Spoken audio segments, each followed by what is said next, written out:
The future of business belongs to those who adapt quickly and think proactively. To emerge successfully despite drawbacks from the last couple of years, you need a reliable partner that keeps a positive outlook of the future, understands the trends, and is able to elevate your business. A reliable partner that can help you reach your goals and keep your business protected.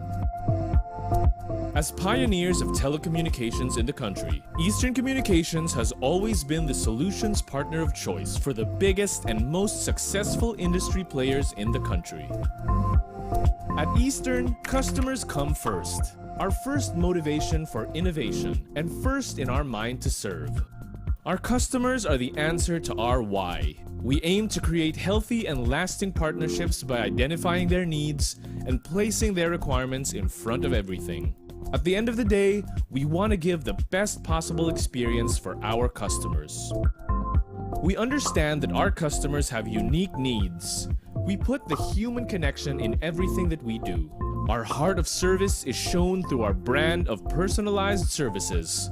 We offer the right solutions, choose the right talent, and work with only the best partners for enterprise, small and medium enterprises, and consumer needs.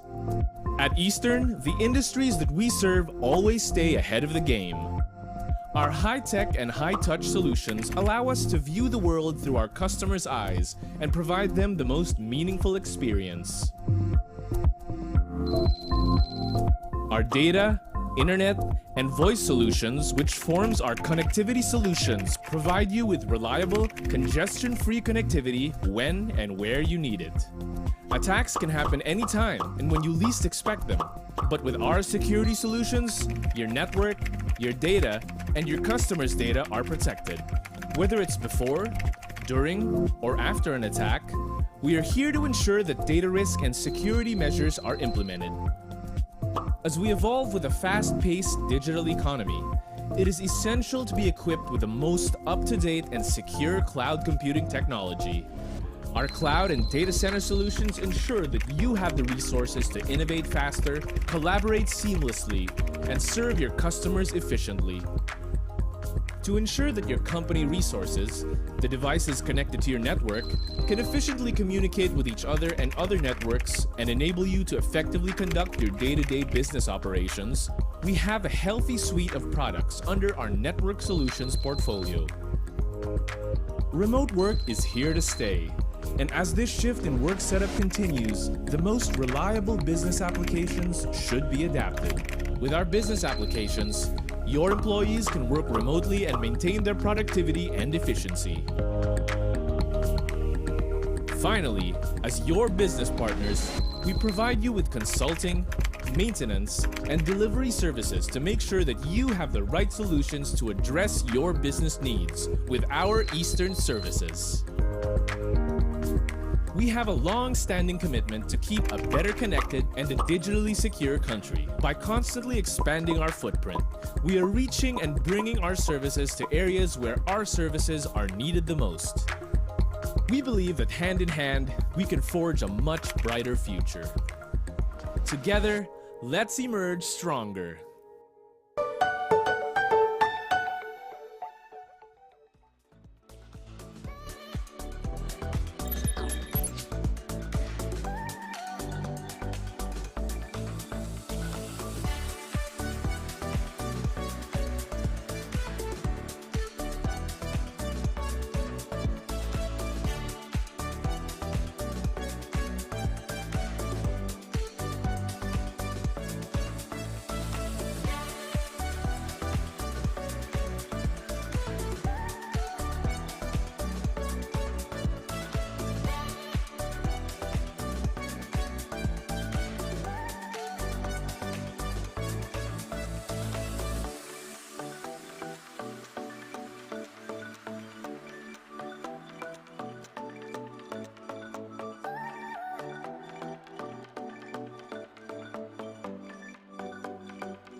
business belongs to those who adapt quickly and think proactively. To emerge successfully despite drawbacks from the last couple of years, you need a reliable partner that keeps a positive outlook of the future, understands the trends, and is able to elevate your business. A reliable partner that can help you reach your goals and keep your business protected. As pioneers of telecommunications in the country, Eastern Communications has always been the solutions partner of choice for the biggest and most successful industry players in the country. At Eastern, customers come first, our first motivation for innovation, and first in our mind to serve. Our customers are the answer to our why. We aim to create healthy and lasting partnerships by identifying their needs and placing their requirements in front of everything. At the end of the day, we want to give the best possible experience for our customers. We understand that our customers have unique needs. We put the human connection in everything that we do. Our heart of service is shown through our brand of personalized services. We offer the right solutions, choose the right talent, and work with only the best partners for enterprise, small and medium enterprises, and consumer needs. At Eastern, the industries that we serve always stay ahead of the game. Our high-tech and high-touch solutions allow us to view the world through our customers' eyes and provide them the most meaningful experience.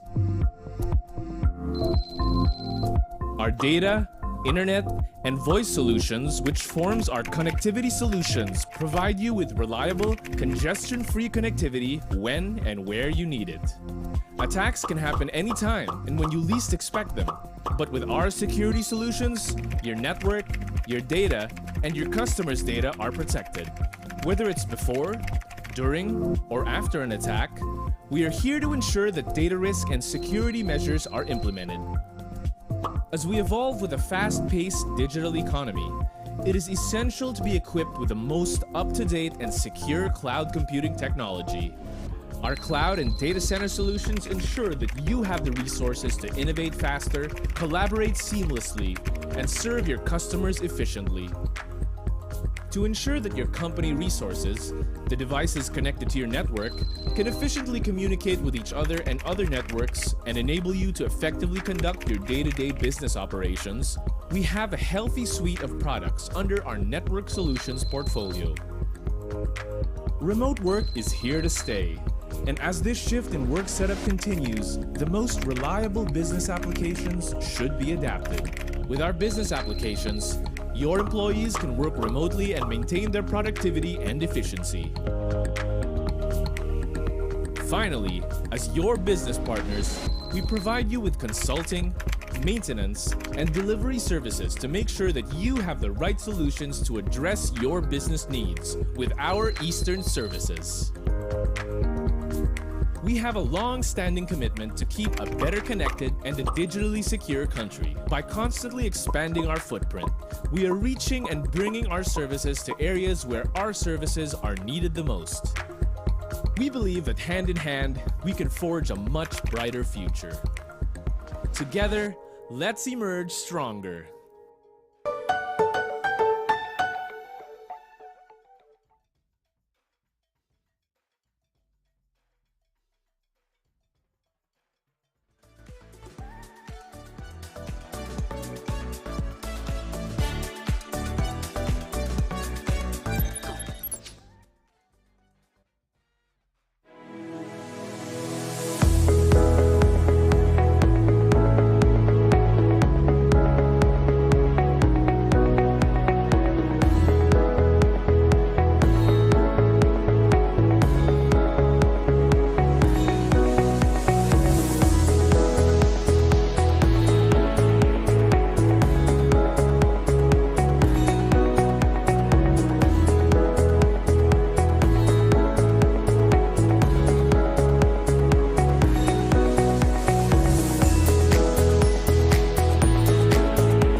Okay, everyone, it is just about time to begin now. I hope you can all see me and hear me just fine. A good afternoon to everybody and welcome again. After the successful first run last year, Eastern Communications remains committed to providing learning experiences among institutions and industries. And before we jump in, let me introduce myself. My name is Carla Barreto, and I am your host, welcoming you back to the eHuddle series. This year's eHuddle theme is Ignite, the Strength of Rising Together. Now, after organizations were badly shaken by the coronavirus pandemic, I'm sure we've all gone through our own struggles. Eastern's goal is to build strategic resilience and win in the workplace, the marketplace, and the people as well. Truly, we would love to ignite more persistence and vigor in all of you and all of us. We have so many things in store for everyone, but first, to spice up the webinar a little bit, I'd like you to turn your attention to the chat box. Why are we going to do that? Because trivia questions are going to be posted in the chat, and it's important that you keep an eye on that, because what is going to happen, whoever gets the answers correctly has the chance to win very special prizes. Yes, 5 lucky winners will get special e-vouchers from Giftaway. Easy, right? All you got to do is answer those questions correctly and you have a chance to be one of those 5 winners.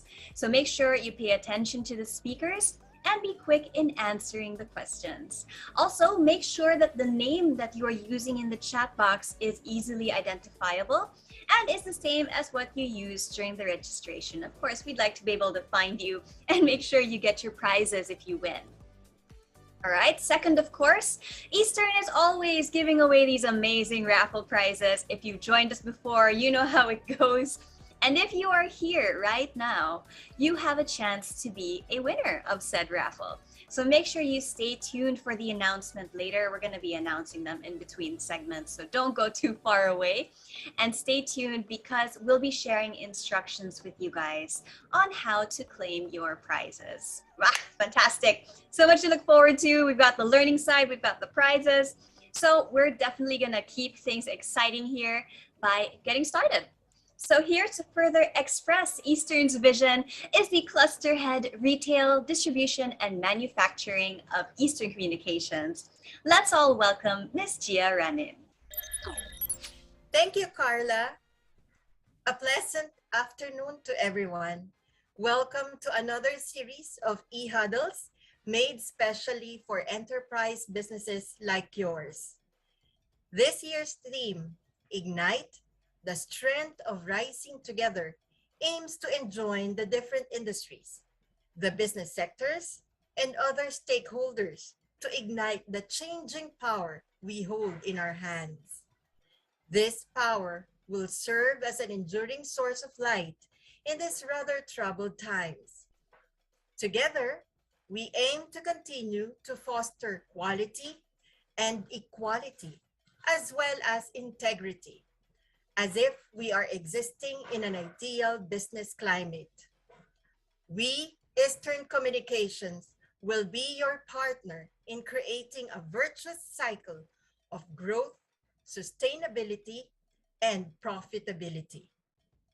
The pandemic may have left us depleted deep inside, but we continue to persevere. Business-wise, we have adapted flexibility in our activities, strengthened ourselves for the next cycle, and invested highly on digital technology. Yes, there are a lot of opportunities in the post-pandemic era. Yet we also need to brace ourselves for external conditions. This is why we have the Ignite series of webinars. Let us ignite our future by acting collectively now. We can certainly find strength in each other. Thank you very much and have a great day. Thank you so much, Miss Gia. You know, it's really been such a joy to be able to watch how Eastern walks the talk when it comes to growth, when it comes to innovation. And so I can't wait to hear from today's speakers. So let's hop to it, shall we? Don't forget, everyone, we've got trivia questions popping up in the chat. And this is your chance to win a special prize by answering the questions. Aside from the raffle, you will also get the chance to win those special giveaway vouchers. Now, first up is a well-organized and creative professional with proven marketing skills and always a desire to learn more. He possesses 10 plus years of experience working for a diverse group of organizations and clients. He also has gained some industry-recognized certifications from reputable organizations such as Cisco Cybersecurity, there we go, Cisco Internet of Things, Certiprof Working Remote Collaboration, Certified Digital Marketer and Google Digital Marketing, IBM Enterprise Design Thinking, and Ateneo CCE Brand Management. Quite accomplished there, a very well-rounded individual indeed. Let's hear now from the Enterprise Segment Manager for Retail, Distribution, and Manufacturing Industry, Mr. Dindo Cabatingan. Thank you, Carla, and thank you everyone for joining us this afternoon. The pandemic's effect over the past 2 years changed the way we live and the way we work. Everyone was forced to adapt and adjust in order to cope with the changes the pandemic brought. Many businesses had to accelerate their digital transformation, and that meant ready or not. They had to find ways to address the shifts in how business is conducted and meet the changing demands for their customers. Now that things are slowly returning to normal, there are some practices or behaviors that we gained as a result of the pandemic that have become the norm. Let's go through some of them. From working in the office, we are all now accustomed to working from anywhere. In a survey conducted by LinkedIn, more than half of the respondents believe that remote work will be effective for the industry and will persist post-pandemic. This confidence is even higher in digitally inclined fields such as software and media. However, more conservative industries such as healthcare and retail are still polarized with the idea. More than half of Filipino workers have been working from home for years now, based on a study joined by JobStreet. While the setup took its toll on employees' mental health, roughly half, 50%, still prefers staying remote. It has become something that workers and job seekers look for an employer. From brick and mortar shopping, people embrace online shopping or e-commerce due to the fluctuating restrictions we experienced in the last 2 years. Consumer confidence with transacting online has grown, and they're turning to e-commerce platforms for their retail purchases. These platforms provide more variety in terms of shopping and offer competitive prices. This resulted in an increasing e-commerce market size, which was estimated to grow fourfold between 2021 and 2025. Many countries, the Philippines included, have shifted from classroom to online education through online learning platforms. Even governments have promoted mobile learning as an efficient way through which students continue learning. This push has allowed online learning platforms to flourish. Students can choose from 3 flexible learning modes. 1. Online, which uses available online classrooms for instructions delivery. Number 2. Offline, which involves printed modules or digital media in a storage devices. And lastly, number 3, blended, which combines online and offline modes. Learning has shifted from traditional mode to online learning. With this shift, online education is considered the reasonable choice. From traditional banking, people were pushed to familiarize themselves with online banking and alternative payment solutions, which accounted for 30% of total e-commerce payment in 2021. This is closely followed by cash, which has 29.8% share, while payment cards or credit cards account for 23.5%. and these statistics will continue to grow in the coming months and years. We changed the way we work, shop, and learn as a result of the pandemic. And according to our market scan, the effects of the pandemic will last well into 2022 and beyond. The acceleration of digitalization in many sectors of the economy will not necessarily result in the loss of traditional jobs. Rather, it will emphasize the importance of upskilling and reskilling workers to make them more productive. The rise of e-commerce in the retail sector has also led to an increase in the use of digital payments, which is expected to continue in the coming years and beyond. Another positive impact of the pandemic on retail sector is an increase in cloud app development via AI-enabled technologies and cybersecurity, all in the name of improving customer experience. Lastly, education is not limited to the classroom. It also includes corporate training and development. The future of education is digital. Blended learning will become more prevalent, but it will be heavily reliant on internet penetration or next-generation connectivity, as well as relevant ICT solutions such as learning platforms, the cloud, and cybersecurity. We are at a pivotal moment, and it is time to digitally set yourself apart from the competition. Whether it is a supermarket, department store, fashion store, bookstore, and pharmacy. New normal rules require innovative ideas that boost profitability. Allow me to enlighten you with some key trends in the digital transformation of the retail sector that will enable companies to efficiently implement the best strategies for higher profits and greater customer reach. Some of these trends will be discussed thoroughly by our partner from Cisco. Number one, contactless shopping experiences. Over the last 2 years, contactless shopping experiences have been booming. And they are here to stay. In many cases, due to the reduced risk of COVID-19 infection, generating trust through shopping processes that put the user's health and security first. One very evident example is Starbucks, where sales and delivery processes have changed.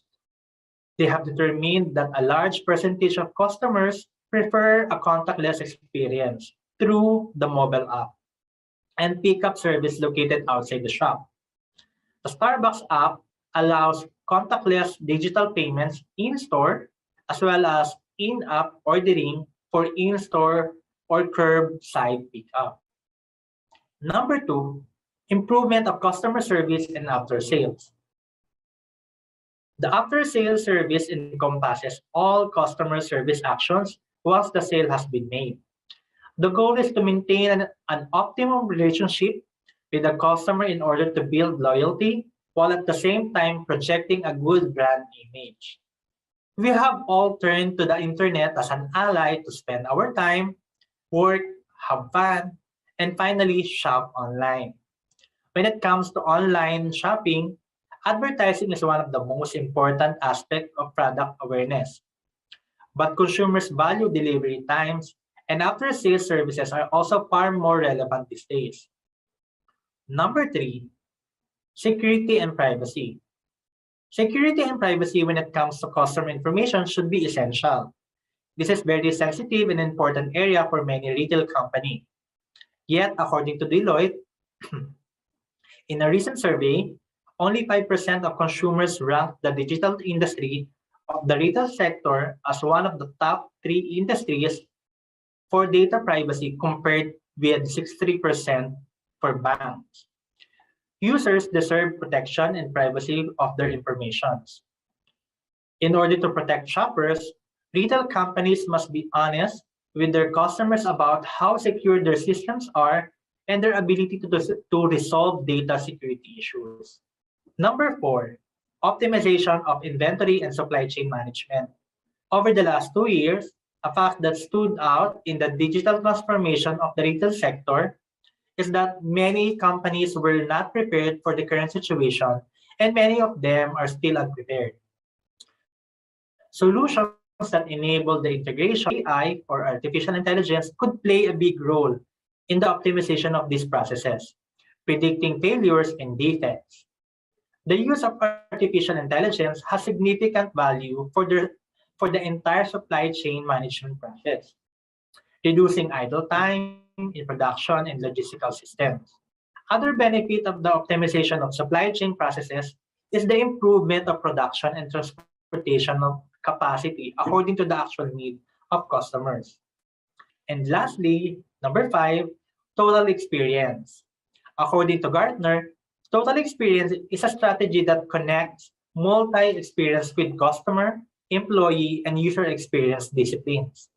This is all the combination of customer experience to employee experience down to user experience. In other words, we must use technology focused on people, whether they are consumers or workers, in order to achieve this total experience. Among the technologies that can help us adapt in this new trend are the Internet of Things or IoT, machine learning, artificial intelligence, big data, and among others. Our experience during the last 2 years gave us a better understanding of our customers and their needs then, and in the now or next normal. So, how can brands or businesses succeed and emerge stronger in a post-COVID landscape? Start with the customer. When designing new work models, companies should think like their customers and anticipate how their needs and preferences will change the work. We recommend that you equip your employees with the right tools while also elevating them or giving them access to trainings or opportunities where they could upskill or reskill themselves. Sharpen the blade, so to speak. Next, encourage innovation, but not just innovating for the sake of innovating, rather, innovate with purpose. Then, allow your organization to develop digital mindset or a set of attitudes and behaviors that enable you to see how data, algorithms, and AI open up new possibilities to chart a path for success in an increasingly technology-intensive world. Finally, be on the lookout for signs of distress and employee burnout. First, equip employees. Equip your employees with the right tools they would need to make sure that they can do their tasks effectively and efficiently, whether they are in the office or working remotely. Now that hybrid work arrangements have become the norm, make sure your employees have the technology they need to be successful, which may be more than just a mobile phone and laptop. For example, if you expect employees to attend virtual meetings, do they have adequate cameras, good connectivity, and appropriate collaboration tools? Even if you don't have an extensive set of technology and collaborative tools available, you can equip employees to function effectively when remote. But don't just assume that people know how to operate with virtual communications or comfortable in that environment.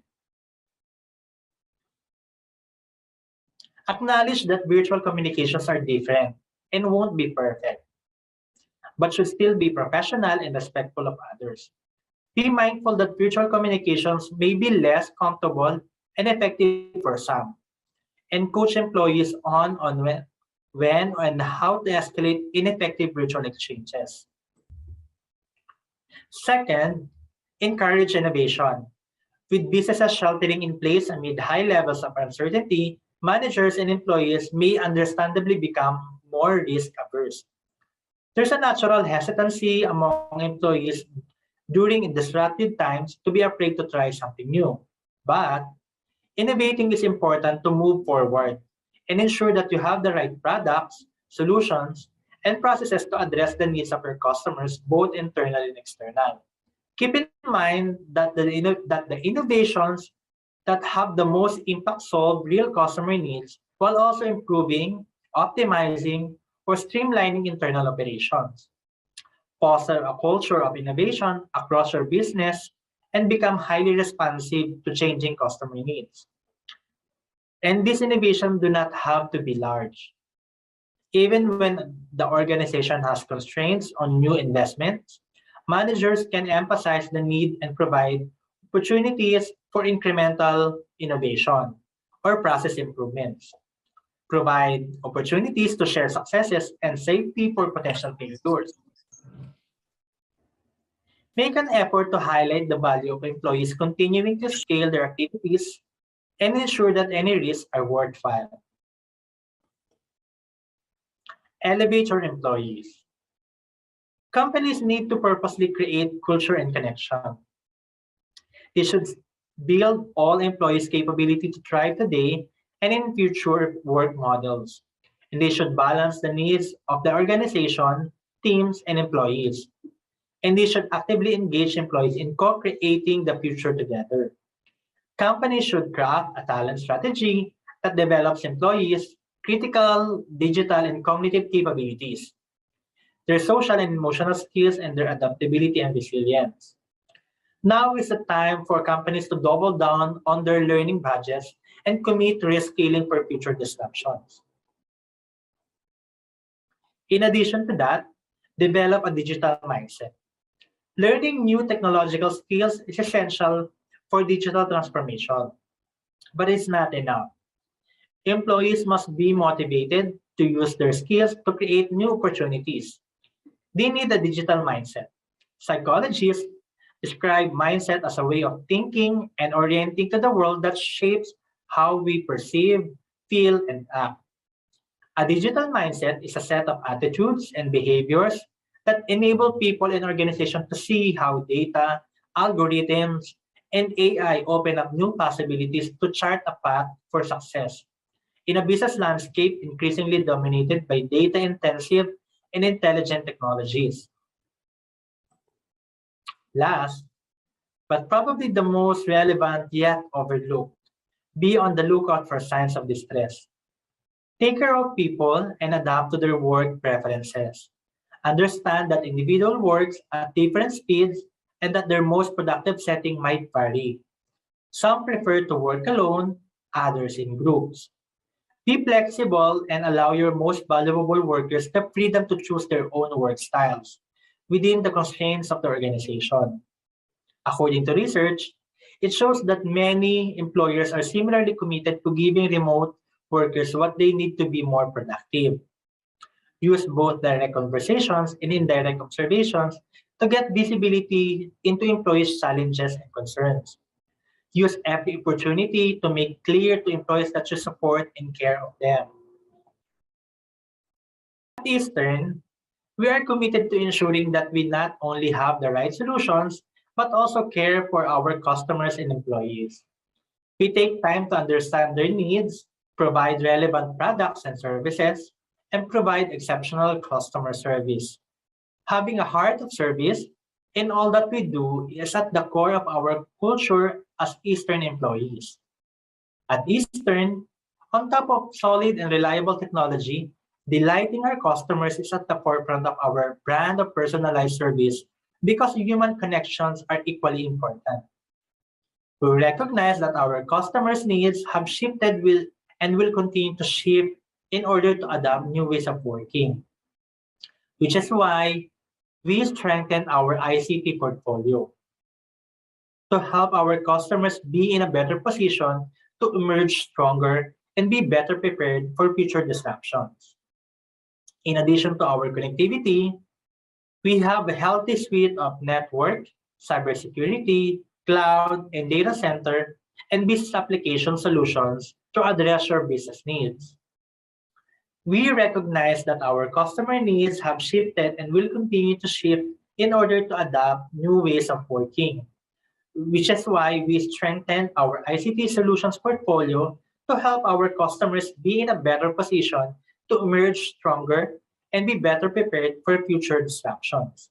In addition to our connectivity solutions, we have a healthy suite of network, cybersecurity, cloud and data center, and business application solutions to address your business needs. And as a testament to our innovative spirit, we just recently unveiled our Experience Center. We have a long-standing commitment to see businesses prosper and families better connected to do our part in nation building, which is why our expansion efforts in other regions and areas are ongoing to support nationwide services, especially the underserviced communities. Internally, we make sure that all our employees have equal opportunities to gain new skills. Eastern employees have access to various training courses relevant to their job functions. Our sales and technical teams also undergo certifications to make sure that they are able to provide and support the solutions we carry with consistency.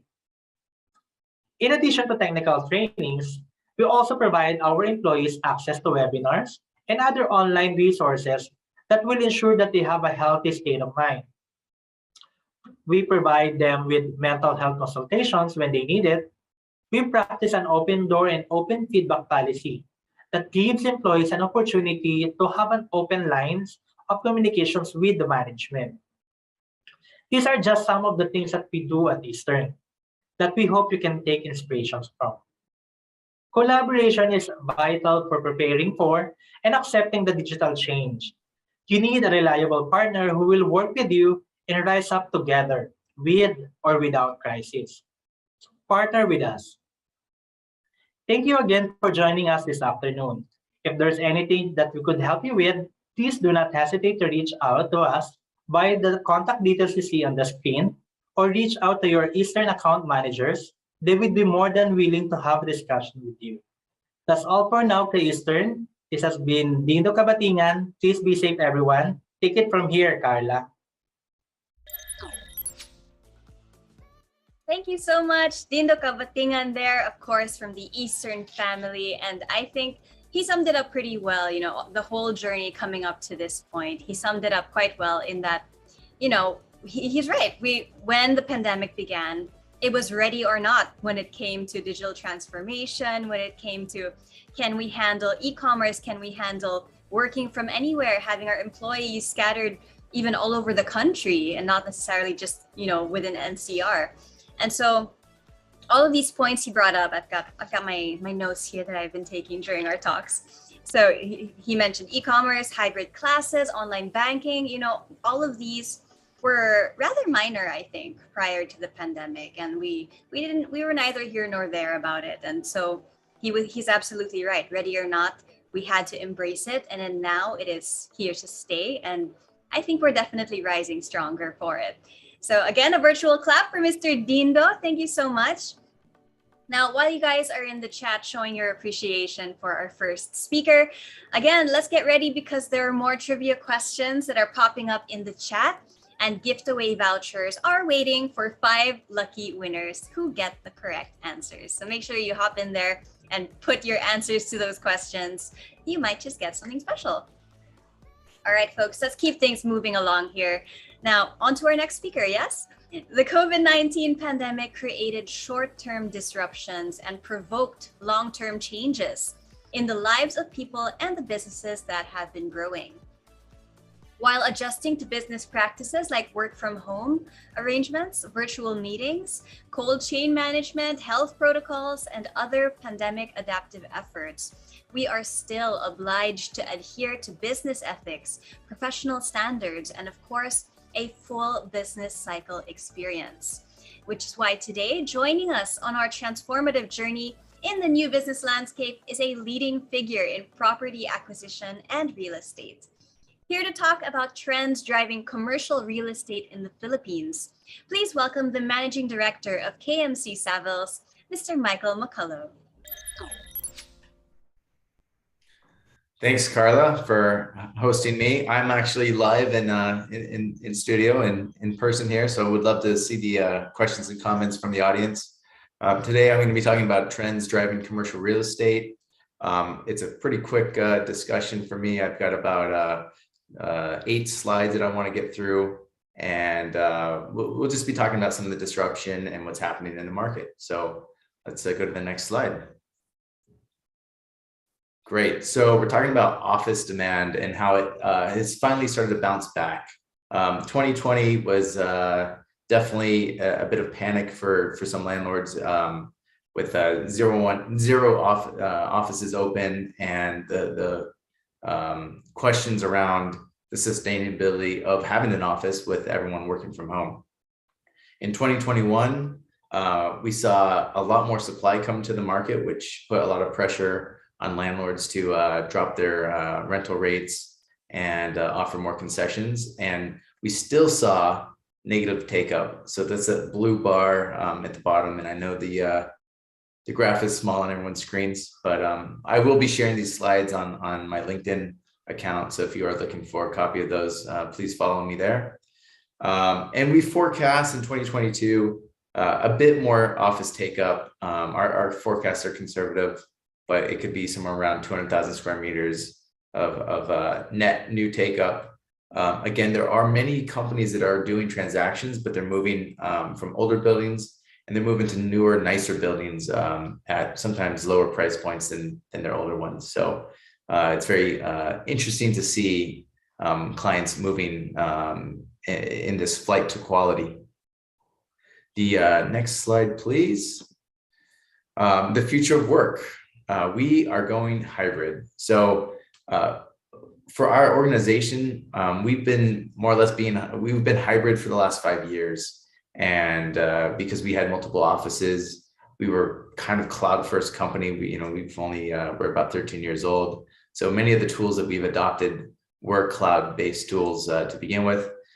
Plus the average age of our company at one point in time was like 28. I think our average age has gone up a bit since then. Maybe we're like 33. So we are filled with millennials, and they are pretty mobile first and mobile friendly laptops, everything. So hybrid wasn't a big disruption for us, but a lot of other companies are now starting to be forced to adopt hybrid working.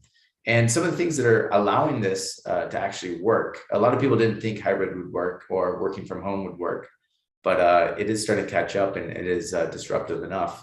The size of our homes. The larger homes make it easier to provide dedicated space for a home office or work from home setup. And again, that's newer homes or homes now in the provinces or suburbs, not necessarily in small condos within, say, Metro Manila. The population composition, the younger population or those with small household sizes would be more likely to seek interaction, aka getting out of the house and working from an office. Some of the things that you get friendship, mentorship, potentially dating opportunities, because a lot of people meet their spouses at work. So it's a lot harder to do if you're stuck at home with your parents or kids or a combination of those. So there is a large section of the population that does prefer to work in an office at least a couple of days a week. Ease of commuting. What we saw the last 2 years was like zero traffic in Metro Manila. It was pretty amazing. It was pretty fun to drive around anywhere in the metro or get out of town for a trip. But we're starting to see traffic coming back, and these longer commutes on both private transportation and public transport is going to force workers to want to go back to just working from home or doing maybe every other day in terms of commuting. What we tell employers are like, no, we want all of our employees 100% in an office. We say, well, look at the employee experience. They are living 2 hours away. They ride a Jeep, a trike, a Jeep, a bus, and that's 2 hours. And then they have to do the exact same thing going back. It's not a pleasant experience, I think, for many, many people, particularly some of the younger, lower paid workforce. They have a hard time with commuting. It's not a lot of fun. So if they can work from home, I think they will prefer to work from home, and they'll be happier, more loyal, and hopefully as productive. Also, broadband connectivity. I mean, we're talking with Eastern Communications here. A lot of the local telcos, including Eastern, has really stepped up, and broadband speeds have increased dramatically. Digital connectivity has increased, as well as fiber optic connectivity to some of the very remote areas of the Philippines. So that's been a real boost to working from home, or what we call hybrid working. Also, that length of lockdown. It's habits are formed after basically, they say, doing something for 60 days. So after us being locked in our houses for the first 60 days in March 2020, we more or less figured out how to make things work. I think the whole country figured out how to make things work, including banking, e-commerce, online school. So after 60 days, that's a habit, right? So the habit of working from home is pretty substantial and well ingrained now in a lot of the workforce. I'm not saying that they don't want to come back and see their friends and collaborate in an office, though. There is some of that happening. Okay, I'm going to go to the next slide. And I'm going to talk about some of the co-working foot traffic that we monitor from our sister company, KMC Solutions. And KMC is the leader in flex space. They're by far the largest. I think they're larger than the next 2 or 3 competitors combined. So these are some pretty good foot traffic studies. You can see foot traffic in Metro Cebu is the top line. For whatever reason, provincial sites, they don't seem to want to work from home, or their employers are more forcing them to be in an office, or the employees choose to be in an office. So we're seeing 50% foot traffic. That means every other person's coming in every day, something to that effect. Whereas in Metro Manila, you're seeing an average of around 20%. And while that's increasing, it hasn't increased as fast as, say, Metro Clark, which got up to about 30%, or Metro Cebu, which we've seen, 50+%. We'll go to the next slide, which is the industrial slide. Okay, industrial has been a really hot market, and it has been for the last basically 2 years. As our team that was mostly focused on office space, we started to transition them in early 2020 to industrial, just because our clients were asking for warehousing and site acquisition in industrial parks. And then we went there in a big way when the lockdown happened and nobody was going into an office. So e-commerce has really played a huge role in some of the take up in industrial. Right now it's forecasted to grow like 275% higher than the 2020 level by 2025. So some massive growth in e-commerce in the Philippines over the next 5 years, well, at least next 3 years. And this is really dependent on the quality infrastructure that some of these communication companies like Eastern and the other mobile players are providing. So it allows us to shop on our phones, on our laptops, at home. It also needs infrastructure. And when I mean infrastructure, I mean warehousing, roads, power, all these other things. And those are starting to catch up, which is really important as well. So we can get those items that we want so badly delivered to us in less days. One of the things that we put under industrial is data centers. And I've actually been to Eastern's data center in Makati. And we're starting to see a lot more banks outsource or local government units outsource their data center needs instead of having those built within their own premises, including the Philippines is some of the leading streamers in like for Spotify, a lot of different content and video streaming. So the more of that that's hosted within the Philippines, the cheaper it gets for all of us, including the end users.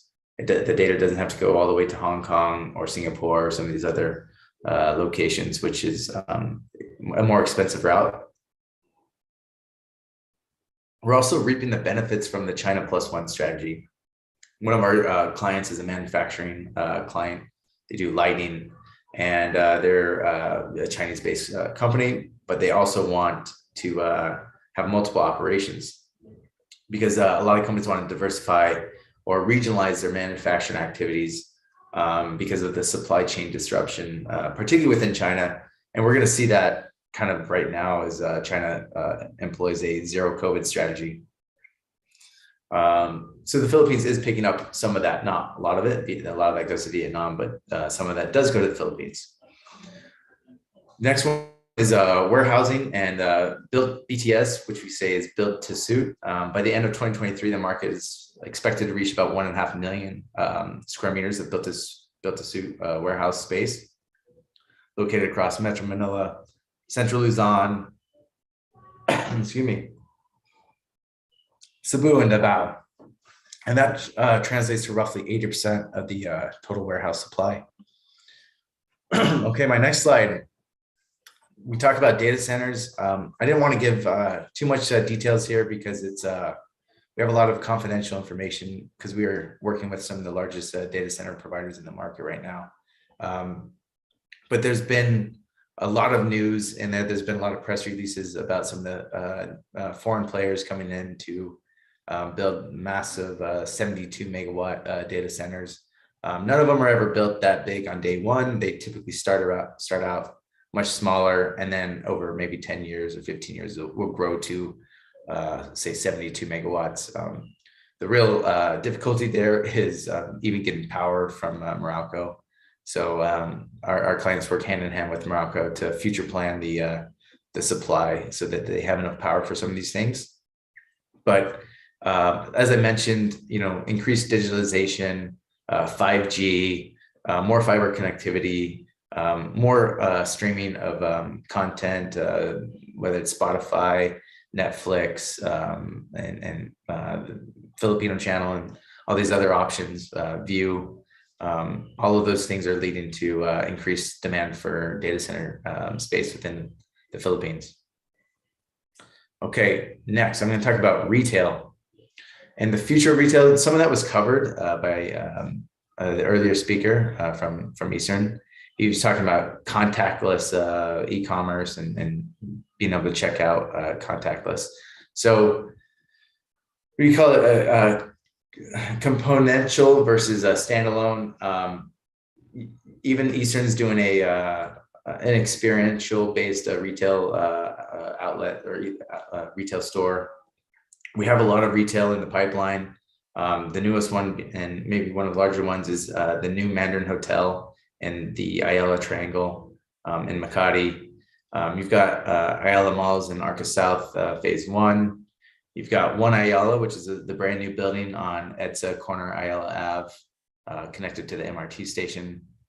You've got Ayala Malls at Park Links, which is along C5.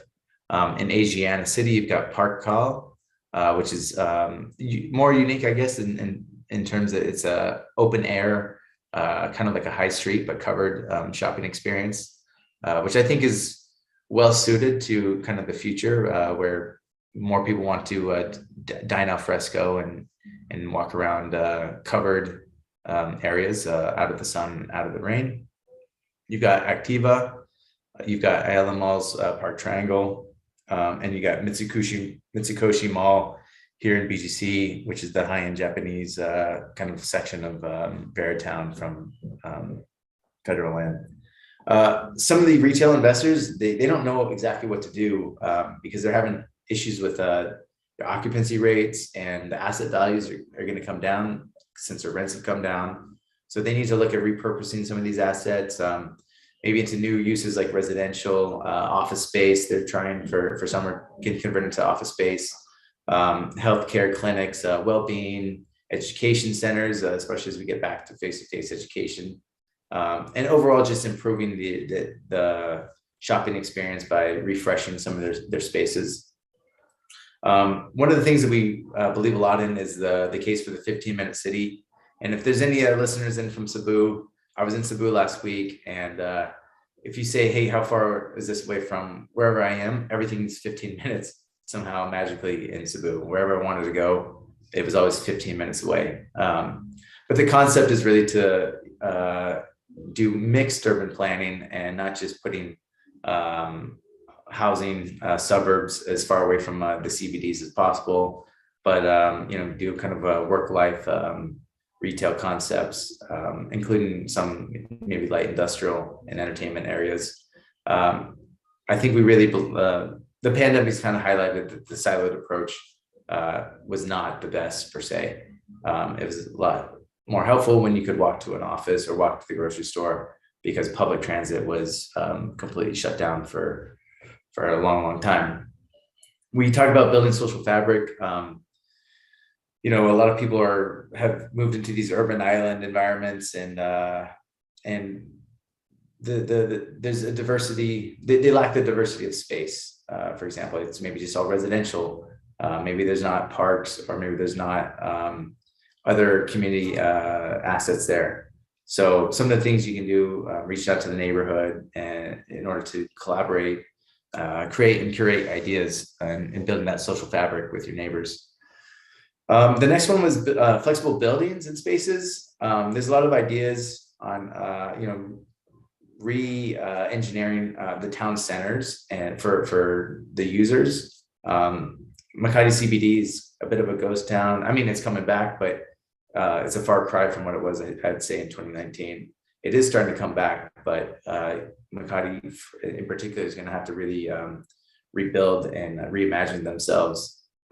They've got a lot of grade C office space, which is becoming, I mean, it's going to get disrupted. It's becoming obsolete, essentially, old offices.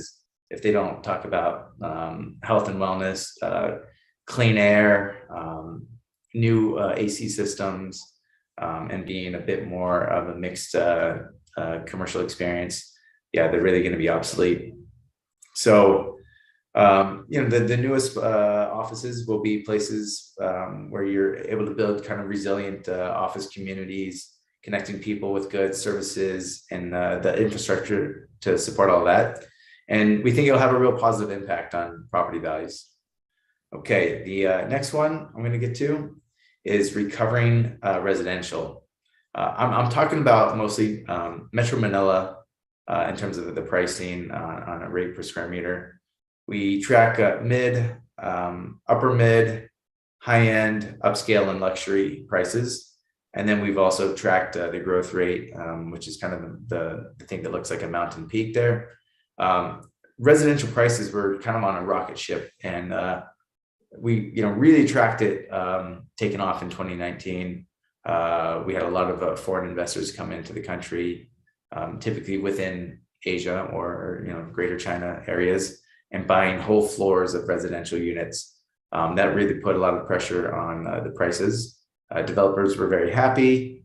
Rents were increasing, and all that came crashing down in kind of 2020, 2021, when expats, senior managers all left the CBDs. They either left the country or they left for the province or the suburbs of Metro Manila. We're starting to see those rents climb back. It's kind of in the roughly 1,000 pesos per square meter mark for condos. If you are looking to come back into the cities, it's a really good opportunity for you to do so. You can either get into a newer building for the same amount of money or maybe less, or you can get a bigger unit for your family and hopefully have to pay more. So there are some real opportunities out there for those looking to rent in particularly. The buying opportunities, we didn't see much of a market crash in capital values. There were some fire sales when people had to exit the country quickly, but more or less prices were, in fairness, held pretty steady, as our charts would show. More or less, it was pretty flat, all said and done. So if you are investing, it's not a bad place to park cash. It's pretty stable, probably more stable than, say, equities like stocks. And it does provide a roof over your head. So I think that's it, guys. That's my last slide.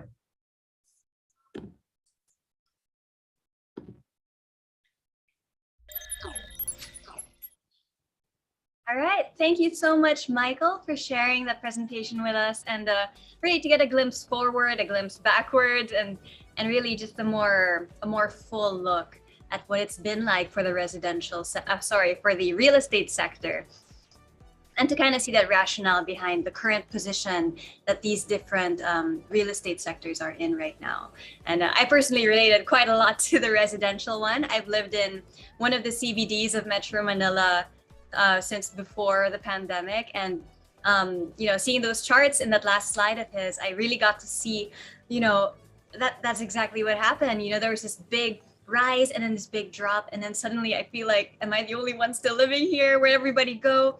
And it's interesting to see the data behind it, and the reasoning behind why these things are happening, and how the real estate industry is truly bouncing back now. So again, thank you, Michael. And again, everyone, you're free to share your appreciation, share your insights in the chat box. We would love to read those. And just to see what you got to say.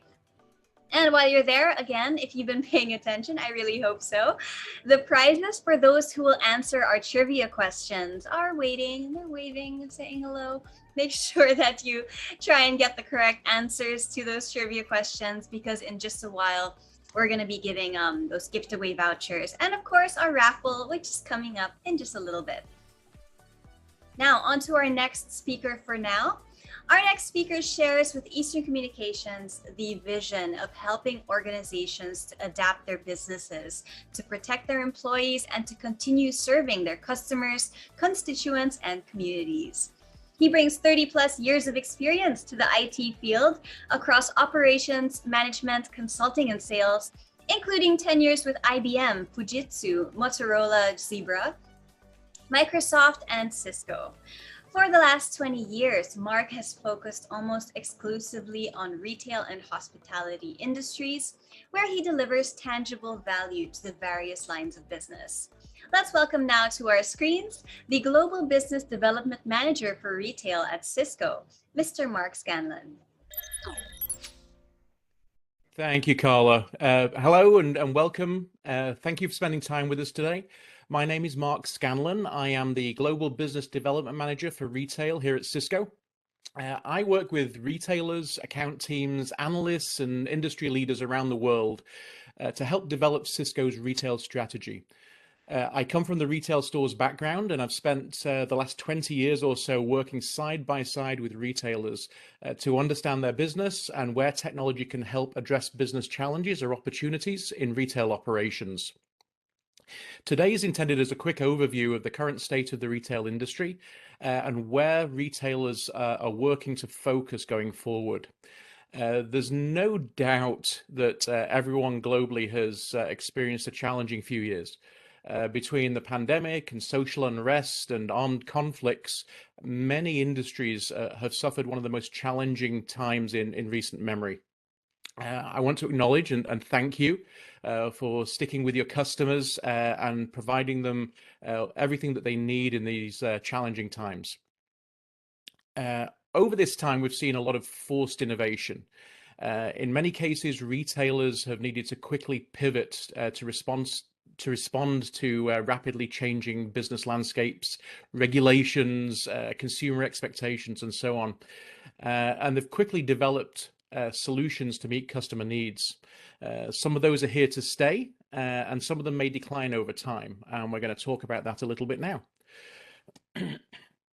So what's happened over the last few years? I don't want to dwell too much on the pandemic. Most retailers really don't want to talk about the pandemic. They want to look to the future. But it's difficult to plan for the future if you don't know where you are today and how you got here. For the first few weeks of the pandemic, no one really knew how to respond or how to protect staff and customers. And the consequence was many stores closed out of an abundance of caution for everyone. After the initial pause, stores with established flexible fulfillment mechanisms like click and collect or curbside delivery reopened, and home delivery started, being able to receive our groceries and other products directly to our doorsteps.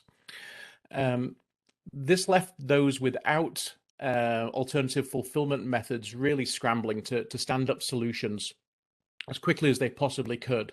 Some did this successfully, some not so much, and many did not do it securely because of the haste that they took in getting them to market. So we saw a spike in cybercrime against retailers over this time. We saw an explosion in the use of shopping services like Instacart. As some stores started to open with limited occupancy, it allowed these shoppers to go in and shop for you. Unfortunately, some retailers were unable to adapt and may not have stayed in business. So where are we today? Well, thankfully, stores in most part of the world are open for business with very few restrictions, but supply chain issues persist. and it's still a significant challenge. We're seeing global inflation challenges as well, which is changing customer behavior, who are prioritizing essentials over discretionary spending.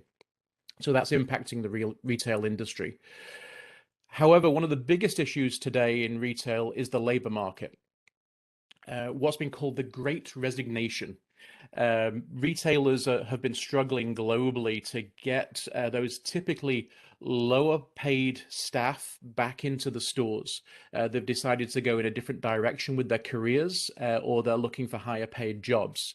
So trying to get them back to full strength has been a challenge.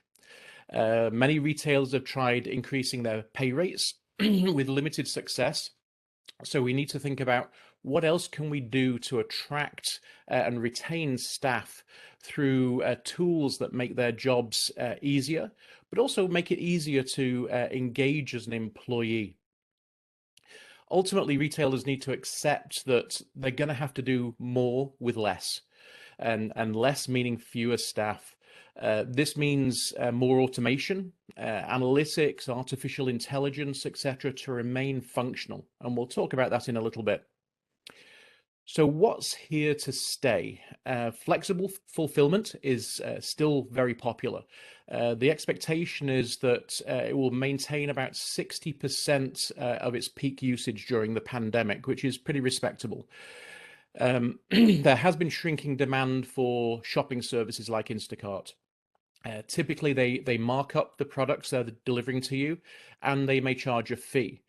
That was something we were willing to accept in the early days of the pandemic, but this model really is no longer sustainable in the long term. So they're looking to reinvent themselves. Customers' expectations have definitely been elevated. They expect retailers to be responsive to their changing demands, and we'll explore a little more about that as well as we go on. As we'll see over the next few minutes, for retailers to be agile and responsive to a changing business landscape and changing consumer demands, it's essential that they have a robust, reliable, secure platform on which innovation can be performed.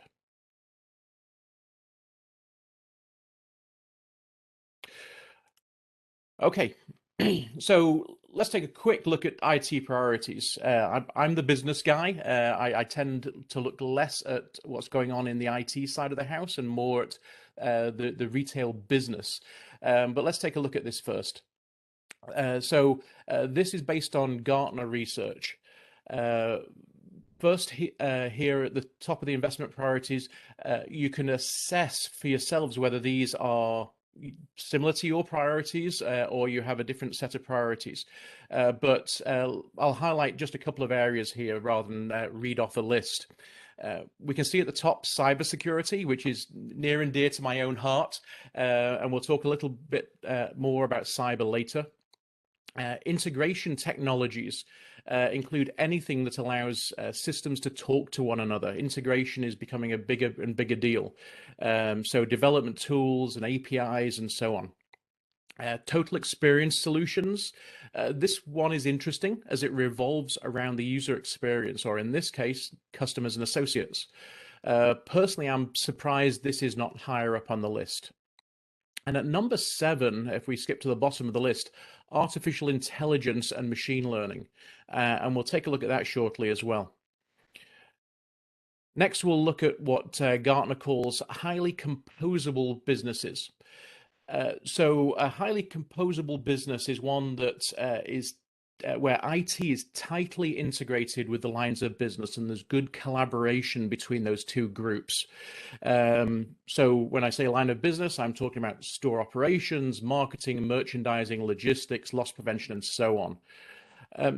The order is fairly similar if you compare these two lists, but surprisingly, total experience slides to number 7, and experience is a big deal for consumers. But most strikingly, AI and ML moves to number 1.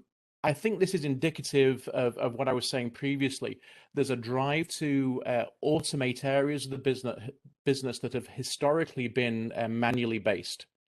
and have required a lot of labor. And that labor market is really tight right now. So I'm seeing a lot of AI and ML in areas like loss prevention and fraud detection, where cameras are able to look at transactions as they're happening and see if there's anything suspicious about those transactions. And really, AI and ML play in anywhere where there's large amounts of data to be processed and integrated with other systems to get a holistic view of the business. So this sounds very basic, but everything starts and ends with the customer. As retailers, we're there to serve their needs, the customers that is, and meet their expectations. And if we fail to do so, customers will simply go to a competing store who may deliver on those experiences that they're looking for. So that's the basic bit. So how do we get to understand the customer? And in order to meet their expectations and build what's referred to as customer intimacy. Ultimately, that comes down to data. Historically, that meant surveys in some form, somebody standing with a clipboard, doing random intercepts with consumers and asking them questions. But now we can leverage technology to understand behavior online and in the store. Online, we've been doing this for a long time. We know where a customer goes, we know what they look at, and behaviors that may lead to a sale or potentially an abandoned cart. This is more challenging in a physical store. Wireless analytics has got us partway there, but now we're leveraging video analytics powered by artificial intelligence to help us understand customer behavior in and around the stores.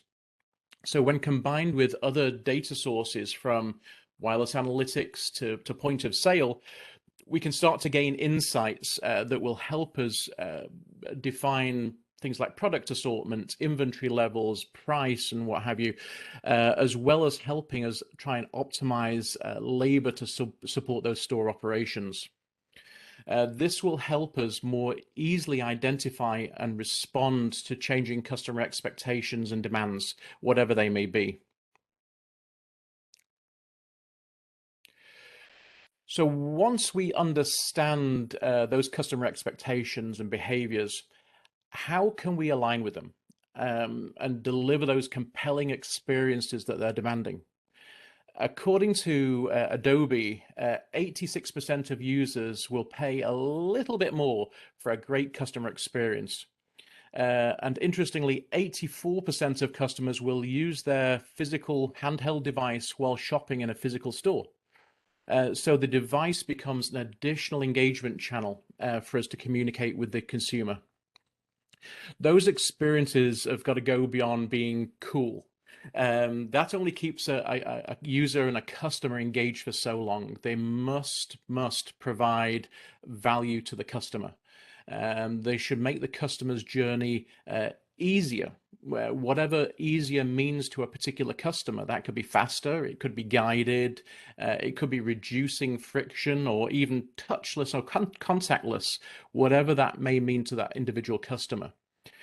The experience should help the customer through all phases of the shopping journey, before, during, and after the shopping journey. That said, today's shopping journey is rarely linear. It doesn't start at one point and go to another. It's more circular. So as one shopping journey ends, the next one is beginning. Experiences must be consistent, predictable, and reliable. Whenever or wherever the customer may be engaging with the store. And that applies to associates as well. Having a well-designed application means nothing if the user abandons the transaction because of poor performance or inconsistent behavior within the infrastructure. It's important to have end-to-end visibility of that experience and have the ability to proactively identify potential issues and respond appropriately before they impact the user. And finally, the ability to deliver personalized content such as digital marketing and merchandising and promotions throughout the shopping journey can increase the basket size by up to 40%, according to the Boston Consulting Group.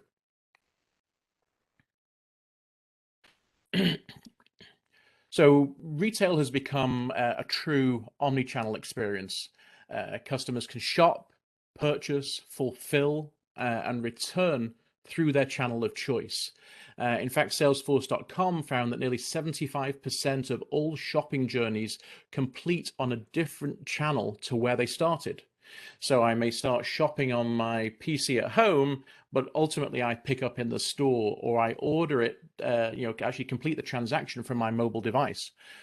This means that we need tightly integrated back-end systems to facilitate this channel switching, but also the business processes and policies to support it. Revenue recognition has always been a significant challenge in an omni-channel world, where the online presence, the e-commerce presence, may recognize the revenue for a sale, but if you subsequently return the product to a store, it impacts the store's bottom line. We're increasingly seeing a lot of online to offline initiatives, or O2O. This is where e-com channels may try and drive the customer into the store. This is particularly true of retail segments like apparel, where conversion revolves around an emotional response to a physical experience of trying clothing on, or trying on those latest cool sneakers. I get a lot of questions around retail in the metaverse. That's very popular these days. And how we can satisfy that desire to experience a product. And honestly, those virtual experiences aren't quite there yet. Emphasis on yet. I think we'll get there. Where a journey moves to the store, the associate can form a significant part of the overall experience for the consumer. Many customers are looking for knowledgeable, enabled store associates who can answer questions and has information at their fingertips over and above what the consumer can find themselves. Someone ideally who can perform an assisted or consultative sell, standing shoulder to shoulder with the consumer. Now, other consumers may prefer a low-touch, no-touch experience where they can simply go in, grab what they want, and go. Really, that comes down to the personalization aspects and getting the experience that customer's looking for. Wherever there's an omni-channel experience, one thing is essential, and that's accurate inventory. Whether you're fulfilling for direct-to-customer orders coming out of a fulfillment center or from a store. Nothing will upset a customer more than finding something online showing the inventory is in stock, and when you get to the store, the shelves are bare. I think we've probably all experienced that, particularly if we make a special trip to the store and the result is a frustrating experience that makes us question whether we want an ongoing relationship with that retailer. Of course, there is another benefit to having accurate inventory and an understanding of customer behavior, and that is that we can optimize our inventory levels and reduce the amount of stock on hand that we hold. Typically, this is a significant investment for retailers. So if we can predictively analyze what that stock level is going to be, then we can adjust accordingly. And to achieve this goal, we require data from a variety of sources across the organization to deliver consistent information to the customer and to the warehouse and to store operations. So I've mentioned several times already the importance of consistent and accurate information to deliver the outcomes we've talked about so far. To achieve this, we have to break down the information and organizational silos that may prevent the various operations teams and IT from working together. This requires not only technology, but that people and processes be examined too. From a technology perspective, we must be able to provide programmatic access to relevant data in a timely and secure manner, so that we can take action based on the insights derived from our data.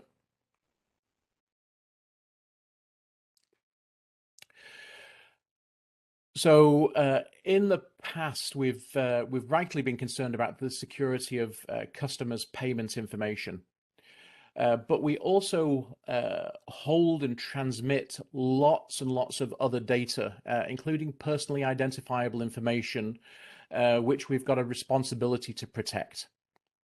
Cybercrime against retailers, I mentioned previously, has risen dramatically over the last couple of years.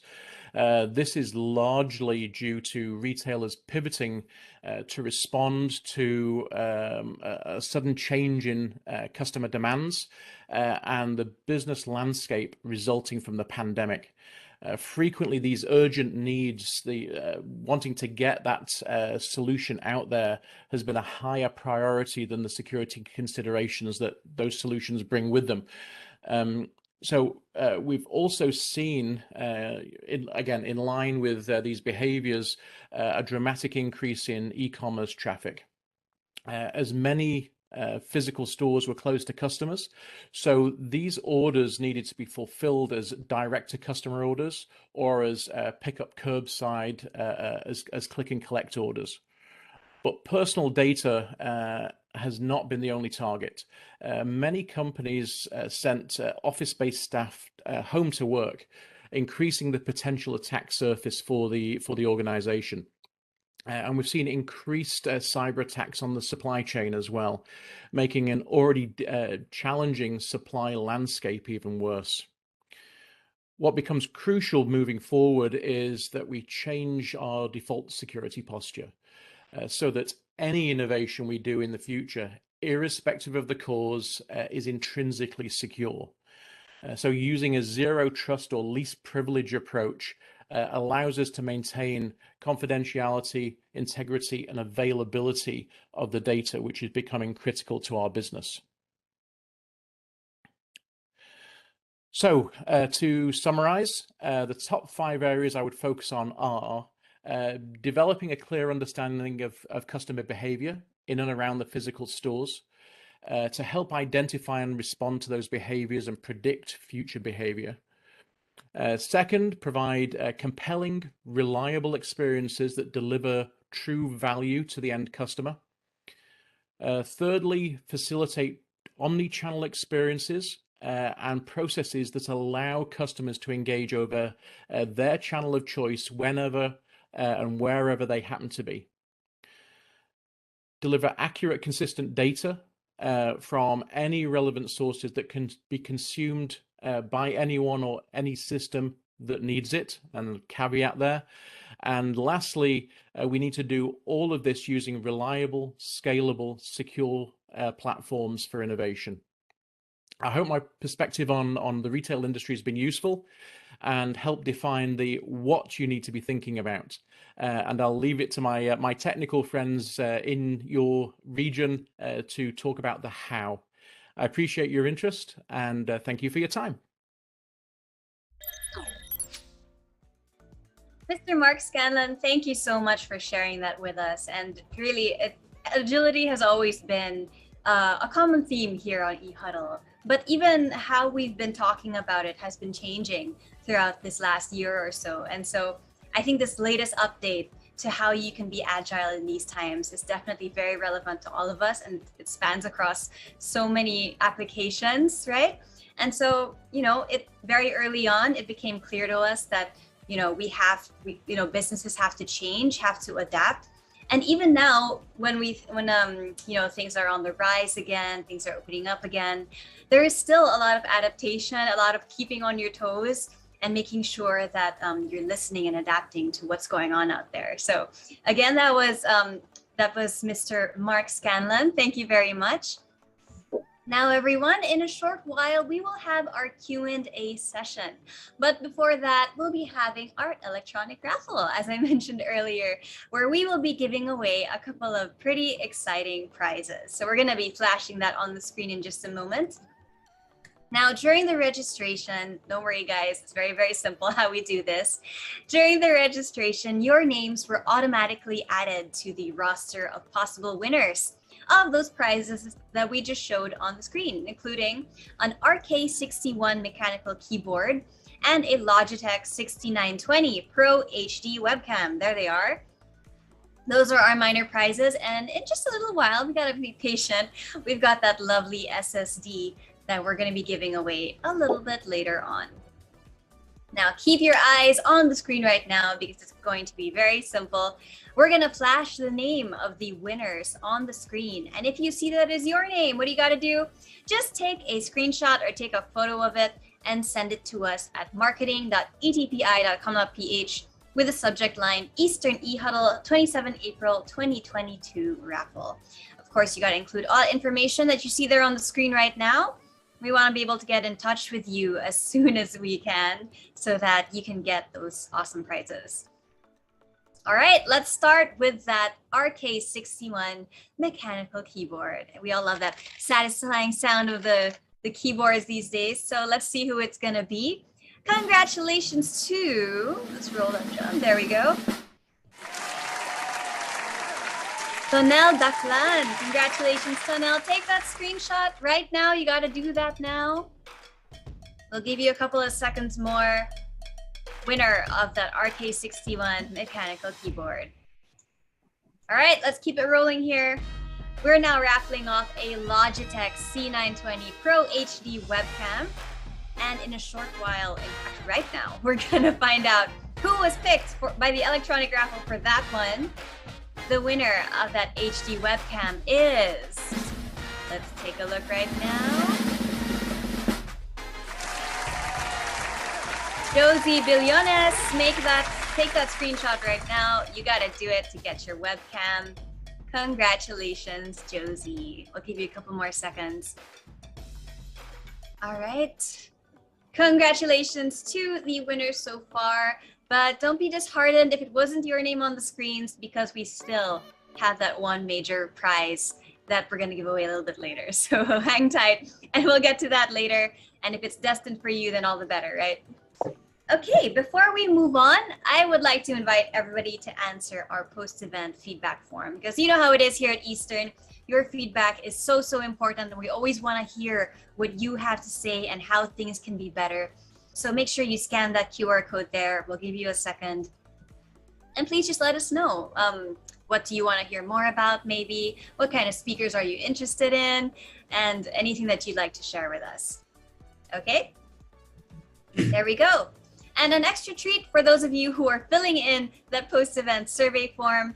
50 lucky people who fill out that form will also get another chance to win something special. You could get an e-voucher from Giftaway. Oh, so generous, our friends at Eastern today. Okay, so while you're at it, everyone, I would like to invite our speakers back on the screen because we are now opening up our panel for your questions. You can send those now and get those, get the conversation going, send it in the chat box. We'd be very much happy to get some of those questions answered by our speakers. So without further ado, let's welcome back our guests today. Here with us again are Mr. Michael McCullough, Mr. Dindo Cabatingan, and to represent Mr. Mark Scanlan from Cisco, is a high-performance leader with over 17 years of expertise in sales and channel marketing with extensive exposure to regional markets across Asia Pacific, across Fortune 500 companies in technology and financial services sectors. She possesses extensive knowledge in branding, insightful market expansion, and go-to-market strategies based on fluency within technical products, customer insights, and analytics. Let's welcome Cisco's Cisco Meraki Channel Lead, Miss Tiffany Cheong.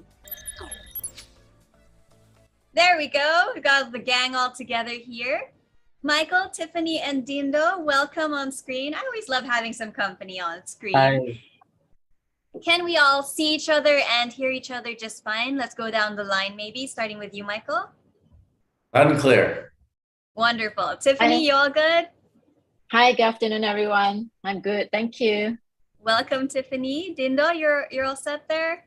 Yes, all set here. Wonderful. You know how it is, guys. You know, as used to it as we are at this point, we always still gotta check. Just gotta make sure.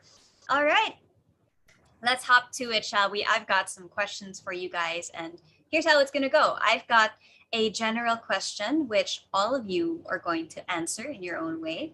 And then we'll head on over to our individual questions for each of you. Okay, sound good? Good. Yeah. Wonderful. Okay, so we've got this general question now that the three of you will be answering. And it is this. In your opinion, what should a company or business consider in choosing the right tech partner or ICT provider? Michael, let's start with you. Oh, wow, that's a good one. We look for someone who can respond to us really quickly and give us great customer support, obviously with the right value proposition as well. But for us, it's really speed to market. When we have a need, we need that need met sooner than later. Absolutely. We are in the internet age, and everything is now, and you always got to go as quick as you can. So I can imagine that delivery. is... What do you mean? I want 1 hour delivery. Right? Well, we haven't got that yet in the Philippines, but maybe I know we're not there yet, but Eastern that's where it's headed, right? Yeah, I'm sure we're on our way to that too. All right, Tiffany, same question. What should a company or business provider consider in choosing the right tech partner or ICT provider? Traditionally, retailers need to change their business model and engage customer across multiple touch points to deliver exceptional customer experience and stay profitable, whereby we have all the speakers is very consistent on customer experience. So I always believe that the right tech partners or ICT provider will be the advisor service to help accelerate a retailer's journey to a digital enterprise, or examine the impact of technology investment on all the supply chain, merchandising, marketing, omni-channel customer experience, with an emphasis on digital technology adoptions and also optimal transformations of the business, so that we can achieve the business innovation and efficiency. Absolutely. Thanks, Tiffany. And I think it was even mentioned in Mark's and in Michael's presentations how, and I think also as well in Dindo, it's been a common theme that, listening and making sure that, the customer is not being forced to conform to the old protocols we had, or forced to do it the way they did it pre-pandemic when it comes to getting your product or when it comes to getting your service. And so I see how that's top of the pile for you in terms of priorities. Thanks, Tiffany.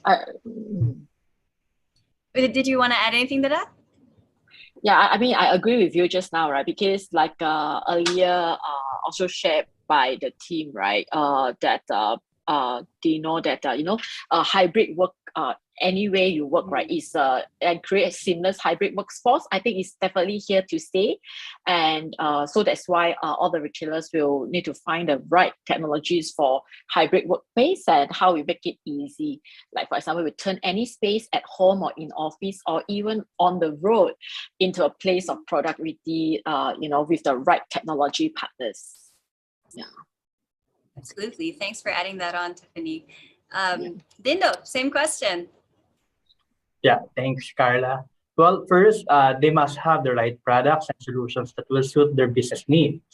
And in case they partner with solutions providers like Eastern Communications, they must partner with only best-in-class providers. This will ensure you that you get the products and solutions that you deserve. Next, they must be certified or competent to provide and support the services that they will provide you with. And in a nutshell, they have to be your partner in future-proofing or building your business. They have to be genuinely look out for your best interest, Carla. Absolutely. And I know that Eastern has been around in the Philippines for decades and decades and decades. And so, I can imagine that you guys have gone through so many phases and so many upheavals and so many different, something like this, like a pandemic, it really shook up our world. And I can imagine that Eastern has definitely weathered so many of those storms already. Yeah, I agree. Okay, all of you guys, that was our general question that all of you so beautifully answered. Let's head on over to our individual ones. We've got some questions here that are tailored a little more specifically to each of you. So let's jump right in, starting with you, Michael. You're lucky number one. So this one here says, what are some of the possible reasons why supply chain sectors are having difficulty adopting new ways of doing business in the now normal business environment? What are your thoughts on that? Wow, it's a good question. I'm not a third-party logistics provider. We do work with those kind of people that are, actively managing supply chains. But there's just been so much disruption in terms of shipping. Everything is imported in the Philippines. We don't make that much stuff that we use ourselves. So we're kind of at the mercy of global shipping issues, whether it's a container ship getting stuck in the Suez Canal or something like that, or ships trying to get in and out of Hong Kong, but you have to test or you have to quarantine for 7 days. So a lot of companies have gone to a just-in-time delivery method to just-in-case. So they're now starting to warehouse a lot more items, at least within the Philippines, to absorb these kind of supply shocks moving forward. Yeah, I think we've sometimes in even the smallest of ways we've been seeing how supply chain has been affected. I guess a very not as world shaking, I suppose, but there are certain food chains wherein our favorite dish isn't available anymore, and it won't be for a while, and technology does play a part in that as well, and how we're gonna work around it and come up with new solutions, and of course bring it back again to agility in these times. Okay, thanks for that, Michael. Tiffany, I've got another question for you here, and this one's about Eastern and Cisco. So how can Eastern and Cisco assist me and my company in remaining resilient and prepared for the next major disruption? Oh, thank you so much. These are very good questions. Regardless of everyone, what's the viewpoint, that there can be no doubt that in terms of the current state, right, we need to continue to embrace in change and to stay ahead of our competitor and win the market share in an ever-evolving industry. And all of us, we wish to not just survive, but thrive.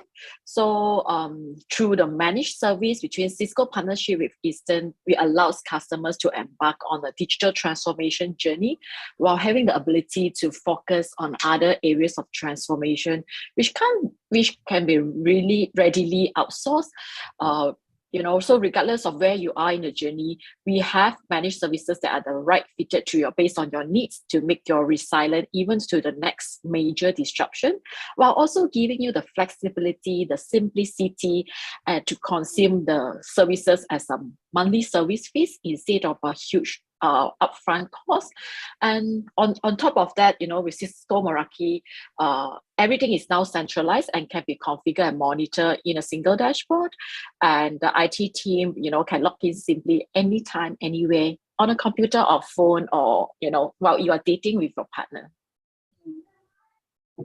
So much, Tiffany. And I think here on eHuddle, and even just having you guys here at this very moment, it's really an indication of how important it is to have these strong partnerships, these strong relationships outside of your organization. So it's always good to see that collaboration going on, and even having these discussions, I feel are really helping a lot of people. So thanks for that, Tiffany. You're most welcome. Okay. Dindo, I've got a solo question for you now.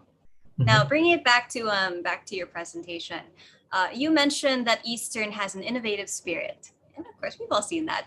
Can you tell us more about how Eastern innovations help your customers emerge stronger from these times? Of course, we're trying to get better as we recover from the height of the pandemic, but how can Eastern innovations help us emerge stronger? Well, that's a wonderful question, Carla. So at Eastern, we listen to our customers and we work with them to uncover the pain points or identify the gaps in their processes. From there, we recommend the best possible products or solutions that would best suit their needs.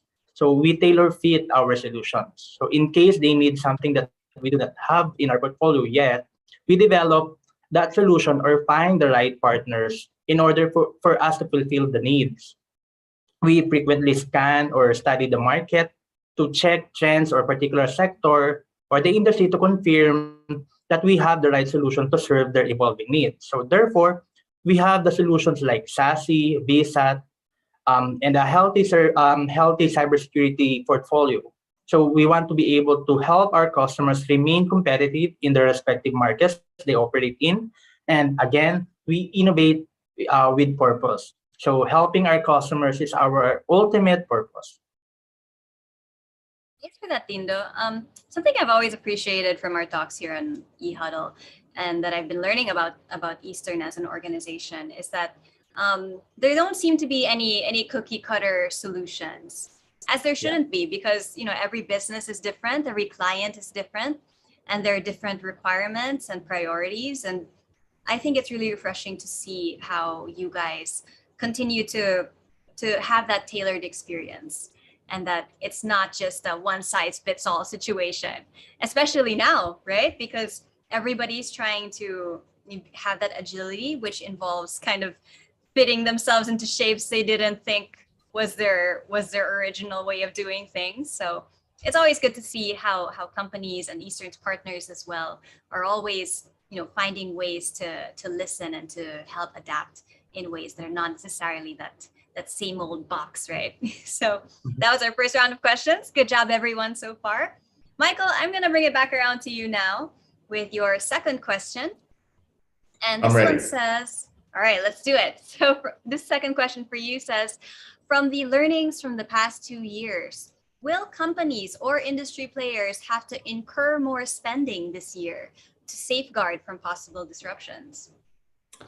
I think the quick, answer is probably yes. Some of the things that I know we're investing in is a lot more automation, and as we go about our own digital transformation, a lot of our clients are going from buying desktops to now, having desktops in the office still, but giving employees laptops to bring home. So that's a bit of an investment. We're seeing a lot more, I guess, say gadgets as well.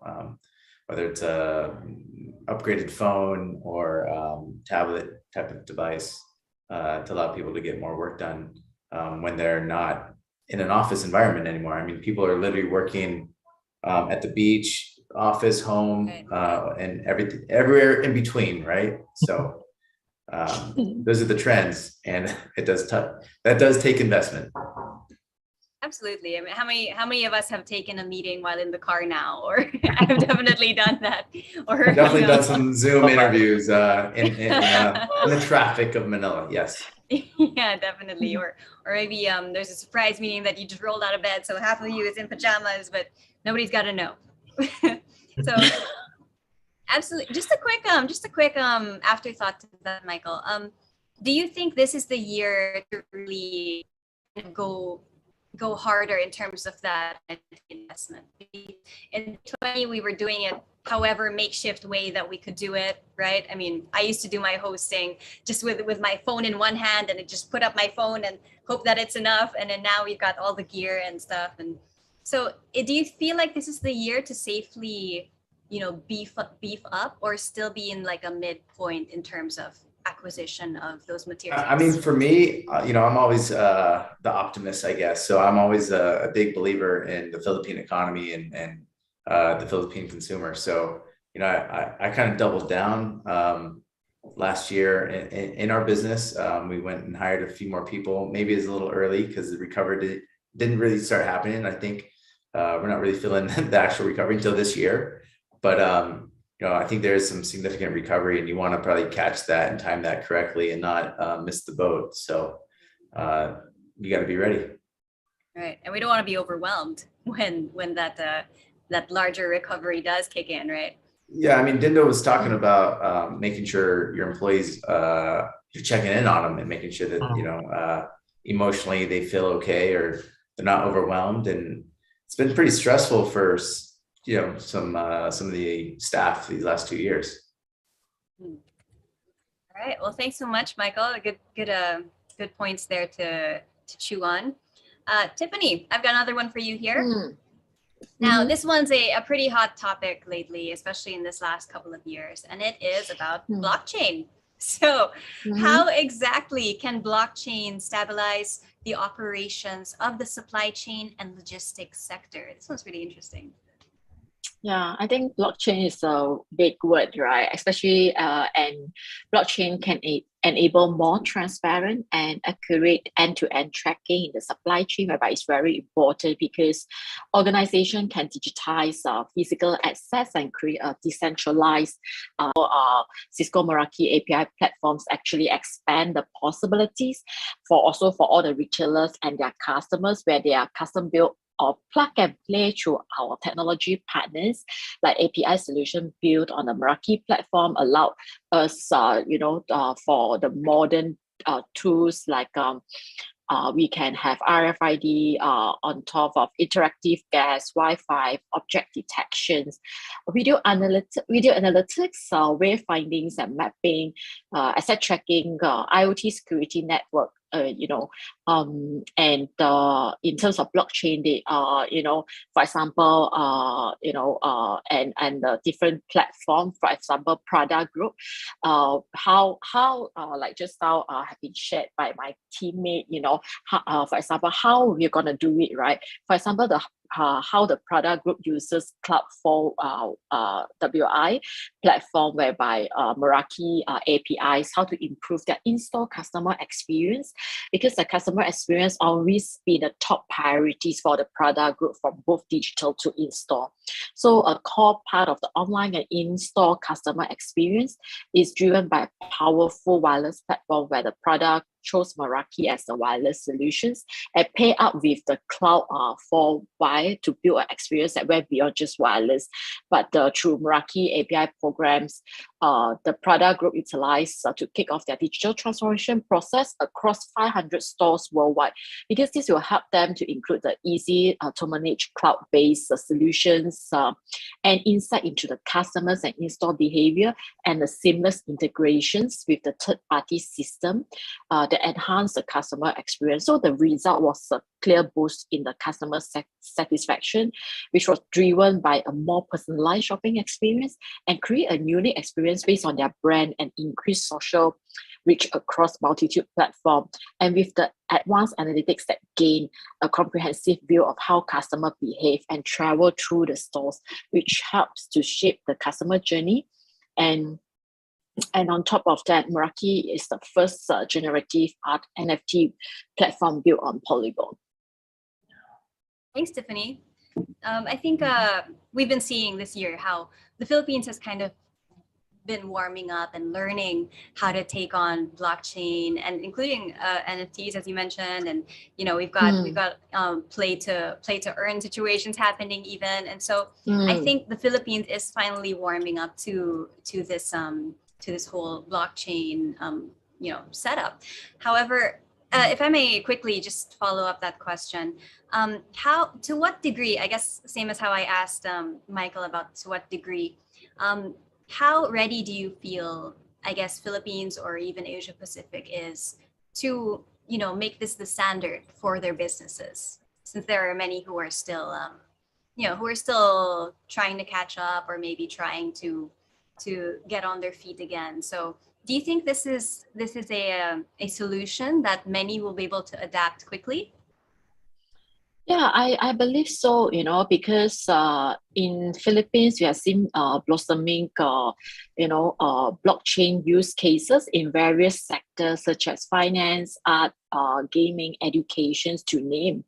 So I definitely believe that, there will be major, opportunities, to hasten the innovations process in the blockchain in Philippines.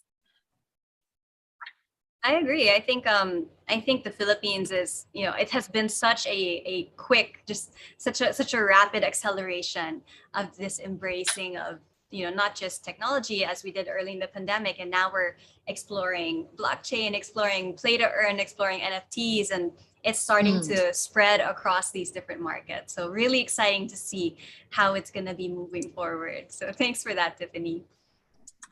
Dindo, I've got a last question for you. Sure. Let's hop to it. Now, this one says, aside from what you already mentioned, how else can Eastern Communications help the supply chain sector to adjust better to business post-COVID? How else can Eastern Communications help? Well, being considered as one of the major telco players in the market, so we at Eastern truly adhere to the government measures for public safety in the new business landscape post-COVID. So we analyze and weigh in on the issues of the supply chain industry in order to provide dedicated solutions. And mainly, we handpick our right partners to propose better solutions to all our customers. So we level the playing field. So leveling the playing field by means of democratizing solutions to be available and affordable to all. Thanks, Dindo. That's all. And thank you. Thanks for that. And yeah, I really appreciate that idea of democratizing it, because I think for a lot of SMEs in particular, they might feel like, oh, I'm not a big enough business to get proper cybersecurity. I'm not a big enough business to get these kinds of digital solutions for my organization. But you know, to make these SMEs, especially now that it's a time that it's really booming, a lot of people, as was mentioned earlier, there's that great resignation going on, as said by Mark. And you know, a lot of people are becoming their own bosses or making their own businesses, and it's good to see that this is something that's accessible to them, and it's something that, you know, Eastern is open to providing for them, despite not being a giant enterprise or a multinational company. Exactly. So, all right, everyone, that's all the questions I've got time for each of you for this afternoon. But before we say goodbye, I hope you guys don't mind if I ask you for a brief parting message from each of you. We'll go back around now and ask you to go first, Michael. Man, I'm live again. Okay. You know, I just think, you know, the last kind of 5 years and what took us to get to the last 5 years in terms of business and work and employees and business plans is not what will, you know, help us succeed for the next 5 years. Like, it's just disruption after disruption, disrupt or be disrupted. And I think, you know, you got to have a really good team that's tech savvy and dynamic service providers that will help you get to where you want to go these next couple of years. Thanks, Michael. And you know, these times are nothing if not exciting. I think if things are shaking up, and you know, exciting and stressful, but what doesn't kill you makes you stronger, they say. Absolutely. So thanks, Michael, and thanks for your time today to be with us here on eHuddle. Thanks for having me. All right, Tiffany, a brief parting message from you. So thank you so much, everyone, for your participations and joining us today. As we know, digital transformations, has become an imperative for all businesses. With the IT enterprise marketing significantly changes in the last 2 years, and there's really an urgency in Philippines to meet digital transformation goals, and organizations have to adapt quickly into disruption.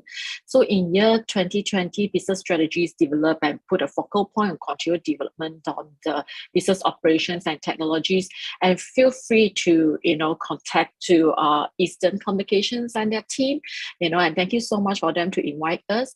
And that's where we are able to work together to establish a foundation for continual transformation and adapting to the new ways of working, no matter in long-term remote workforces, or to cloud, or adoptions to the accelerating faster than ever, other than networking technology, inclusive automations, AI, cybersecurity, whereby it's predictions to have a large impact on network and technology market in this year. Thank you. Thanks so much, Tiffany. I think everybody is really looking forward to all these new ways to grow their businesses and to do better than even before the pandemic. So we appreciate your time, Tiffany, and for being here to answer our questions, and as well to, if it could be forwarded along to Mark as well for his presentation earlier. Yeah, most welcome. Wonderful. Thank you, Tiffany. Dindo, if you could wrap things up for us today, your brief parting message for us. Sure. So again, thank you everyone for joining us this afternoon, especially to my co-panelists and to you as well, Carla. So we hope that we were able to share relevant insights that would help be in a better position to adapt to the changes in how businesses and life and will be conducted moving forward. So we at Eastern Communications are your partners in navigating new business landscape. So please do not hesitate to contact us. So and we are looking forward to hearing from you. So thank you again and enjoy the rest of the afternoon. Thanks, Dindo, and to our whole panel here this afternoon. Thank you so much, Michael, Tiffany, and Dindo. Have a pleasant rest of your day. Okay, let's show our appreciation. Give your virtual applause for Mr. Michael McCullough, Mr. Dindo Cabatingan, and Miss Tiffany Cheong. You can say your thank yous in the chat box if you wish as well. Okay, everybody, don't go anywhere just yet. I know the presentations are over and the Q&A has concluded, but it is time now to give away our major raffle prize. And what a great great reason to stay, don't you think? There it is again. The 1 terabyte Extreme Portable SSD. That is our major prize of the day, and very, very useful if I say so myself. So again, here's how it goes. We're gonna flash the name of the winner on your screens. And if you see that it is yours, what do you have to do? Take a screenshot and send it to marketing@etpi.com.ph. Subject line, Eastern eHuddle 27 April 2022 raffle. Don't forget to include all that info you see on your screen right now, because we want to be able to contact you, of course, if you are today's lucky winner. Okay, let's not hold the suspense any longer, shall we? Let's see now who the winner of today's major raffle prize is. Roll that drum roll. All right, congratulations to Alex Camayudo. Alex, you gotta take that screenshot because you've got a new SanDisk portable SSD, 1 terabyte no less. Alex, we'll give you a couple more seconds to do that. Our major prize winner of the day. Congratulations. All right, everyone. Before we let you go, we've got a couple more things to do. One of which is to ask you once again for your feedback, because again, like I said earlier, your feedback and your thoughts are so important to us and to the Eastern Communications organization. So if you could take a moment to scan this QR code being shown on your screen, that would be so, so wonderful. And to be able to hear what your thoughts and what you'd like to see more of, what you'd like us to do better, or know more about our products. There you go. That's your QR code now that you've got to scan. Okay, don't forget, guys, that you do have the chance as well to get a special gift away e-voucher just by filling out that form. I think that's a pretty easy way to get a nice little treat. So again, congratulations to our winner, Alex, and all of our raffle prize winners today.